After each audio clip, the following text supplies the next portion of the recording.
안녕하세요. 경희서당의 강경입니다.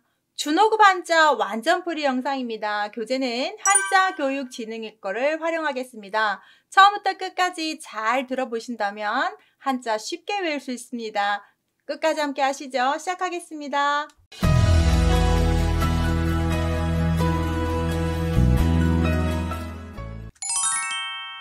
첫 번째 나온 한자는 빌공이라고 해서 빌다라는 말은 신에게 빈다는 뜻이 아니라 비어있다, 아무것도 없다라는 뜻입니다. 그래서 한자를 잘 보세요. 위에 있는 한자 자체는 구멍이 뚫려 있다고 아랫부분에 있는 한자가 발음을 준 걸로 보시면 되겠습니다. 비어있다라는 뜻 때문에 단어는 공간이라든지 공기라든지 공군이라든지 여러 가지로 쓸 수 있겠습니다. 비어있다입니다.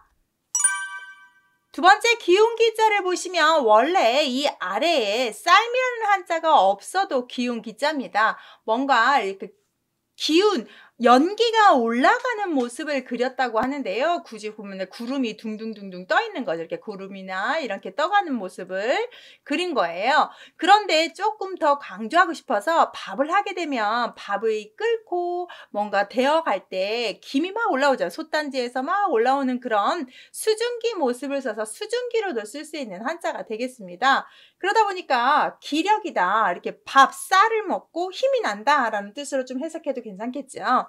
기운이 난다, 향기가 난다, 이런 식으로 기체하고 관련된 한자에 씁니다. 원래는 쌀미가 없어도 되었지만 쌀미를 써서 조금 더 강조해서 쌀밥 먹으면 기운 난다, 밥을 할 때 나오는 수증기다, 이렇게 외우십시오. 농사농자가 상당히 어려운데요. 위에 있는 한자를 밭전의 변형으로 보겠습니다. 밭전자가 약간 원래는 구불곡자지만 밭전의 변형으로 보죠. 밭에다 뭔가를 막 심어놨어요. 밭에다 심어놓고 새벽에 되면 농부가 가서 열심히 농사를 짓습니다. 씨앗 뿌리고 풀 뽑아주고 잘 자랄 수 있게 가지도 쳐주고, 이렇게 시간이 되면 새벽부터 밤늦게까지 농사를 짓는 농부를 하겠습니다. 밭전의 변형자와 뒤에는 새벽, 시간을 잘 지켜가며 새벽부터 밭일하는 농부를 생각하시면 좋겠어요. 농부 할 때 쓰는 부터 아버지 부가 아니라 이렇게 사내부자, 지아비 부지만 사내부라는 뜻이 있죠. 농사를 하다, 일사자를 쓴다든지 농사를 짓는 마을을 농촌이라고 한다든지, 상당히 한자가 위에 있는 밭전자 변형을 잘 보시고 구불곡자로 보시면 조금 힘드니까 밭에다 뭔가 심어져 있는 모습으로. 물건물자를 보시면 옛날부터 소라는 짐승은 비싸고 정말 대단한 재산이었습니다. 대단한 물건이다, 대단한 취급을 받았던 것이다 해서 뒤에 있는 말물이라는 뜻은 하지마 라는 뜻입니다. 그러면 소라는 짐승 함부로 하지마. 왜요? 중요한 물건이니까, 이렇게 외우시면 참 편합니다. 물건인데요, 소가 정말 대단한 물건입니다. 재산이 되기 때문에 그렇죠. 지금도 소 한 마리가 엄청나게 비싸잖아요. 1000만 원 돈 하니까. 자, 물건, 식물 이런 식으로 쓸 때 쓰는 한자가 돼 있어요. 빛색자는 그림을 좀 네이버에서 갖고 왔는데요. 남녀 둘이 이렇게 안고 사랑하는 모습인데 둘이 이렇게 안고 있으면 쑥스럽다라고 해서 남녀 둘이 나란히 앉아 있었더니 얼굴색이 붉으족족하게 변합니다. 그래서 얼굴빛 색자가 원래 맞습니다. 근데 얼굴을 빼고 우리는 빛색이라고만 하고 있는 거죠. 그래서 얼굴색을 진짜 강조하면 안색이다, 흰색이면 백색이다, 형형색색이다인데요. 보통 이제 좀 야한 말로 예쁜 여자, 야한 것만 좋아하는 사람, 또 남자만 좋아하는 여자, 이런 식으로 이성을 좋아하는 사람들을 우리가 흔히 색을 밝히는 사람이다, 이렇게 얘기도 하거든요. 속칭. 그래서 그때 색을 밝히다 할 때도 이 색자를 쓰는데 좀 어려운 말일 수 있는데, 일단 남녀 둘이 안고 있는 모습을 한자가 좀 변형됐으니까 위에 있는 사람인자의 변형으로 좀 보시고 아래는 몸기의 한자의 변형으로 보시면 두 사람이 있는 걸로, 안고 있는 걸로 좀 보시면 좋겠어요. 심을 식자 너무 쉽죠. 나무를 심어요. 어떻게? 고들직 바르게 심어요. 다만 직발음이 식된 거에서 발음을 좀 주의하십시오. 나무를 바르게 심으면 뿌리를 잘 내려서 가지도 치고 잘 자라겠죠. 식물이다, 식목일이다. 나무 심는 날 4월 5일 식목일 식자죠. 양양자도 그림 한번 보시면 이 양뿔을 강조한 거예요. 이 양뿔만 잘 기억하시면 양뿔 이 부분이 여기 점 2개로 활용을 됐고 아래인데 양주름 이렇게 양주름을 생각하시면 좋겠죠. 그래서 양을 뜻하는 한자가 됐고요. 양의 머리를 정면으로 바라본 모습이어서 양털은 양모, 산에 살면 산양, 양 가지고 양피입니다. 낫오마루를 보시겠습니다. 낫오라고 하는 한자로 거의 아시는데 이 말이라는 뜻을 좀 보시는데요. 타고 다니는 말, 소와 좀 닮은 말을 뜻합니다. 이 말이라는 짐승과 소라는 짐승이 좀 같아서 한자가 상당히 비슷한데요. 소우 바로 밑에 나오는데 먼저 좀 하겠습니다. 소는 위에 이렇게 뿔을 조금 더 그리고요. 뿔을 그리지 않으면 말입니다. 말과 소가 좀 비슷하게 생겼기 때문에 그렇다고 합니다. 우리가 띠를 정할 때 말띠, 자축, 인묘, 진사, 오 할 때 말띠가 바로 낮 시간을 지칭을 하게 되는데요. 우리가 오시라고 하는 시간을 계산하면 낮 11시에서 1시가 돼요. 그러다 보니까 말띠는 낮 시간을 상징해 라는 말 때문에 나도라고 변하고 말이라는 말이 좀 사라지게 됐죠. 그래서 우리는 나도만 알고 있지만 띠, 말띠도 하나 알아두시면 좋겠고요. 결론적으로 이렇게 낮 11시하고 1시를 뜻하기 때문에 이 11시 앞쪽은 오전이라고 좀 보시면 되겠고 오후는 그 뒤, 1시 뒤를 보시면 좋겠습니다. 소하고 말이 같아서 뿔을 그리면 소우가 되고 뿔을 빼면 말을 뜻하는데 말이라는 띠가 낮 시간을 상징하다가 나도가 되었다. 이렇게 정리하시고요. 바로 아래에 소 그림을 보시다시피 이렇게 소의 뿔을 그리시면 뿔 모양만 조금 올라오면 소가 됩니다. 마로 나도가 됐던 마로자 구분 다시 한번 하시고 우유라고 하는데 소의 젖이 우유고요. 소뿔은 우각이고 소 다리는 우족이고 이런 식으로 쓰면 되겠죠. 귀자를 보시겠습니다. 귀 모양을 그대로 쓰면 되는데 필순이 좀 특이해서 한번 보시겠습니다. 먼저 한의를 쓰고 이 아랫부분을 쓴 다음에 석삼을 이렇게 길이를 다르게 해서 쓰고 마지막에 내리면 되겠습니다. 보십시오. 하나를 쓰고 하나, 3개를 연달아서 쓰고 난 다음에 이렇게 겹치게 쓰시면 되겠습니다. 순서 특이하니까 귀 획수는 좀 알아두시고 귀 모양이고요. 귀 눈목이죠. 입구, 코비. 그래서 우리의 얼굴의 생김새를 부위 하나씩 이렇게 명칭을 한자로 하면 이목구비고요. 귀가 아파서 가는 병원을 이비인후과 할 때처럼 이라고 하고 귀에서 뭔가 막 들리면 이명이라고 한다든지 귀에 염증이 생기면 중이염이라고 한다든지 귀를 이렇게 쓰시면 되겠어요.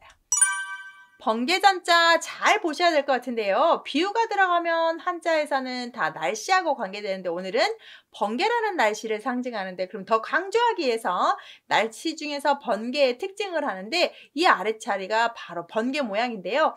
밭에 이렇게 갑자기 야밤에 번개가 차작 이렇게 치는 모습을 그렸다고 합니다. 그래서 번개 치는 모습을 그려서 번개전, 전기, 충전 여기에서 보시다시피 전기와 충전 다 전기하고 관련되는데요. 그래서 번개전자가 나중에 전기전자로 변하게 됩니다. 번개라는 단어보다 그 번개처럼 그런 에너지를 가지고 있는 전기라는 단어로 훨씬 많이 쓰기 때문에 이 전기전자로 외우셔도 무난하긴 하지만 원유래는 이렇게 번개 치는 데서 왔다는 거.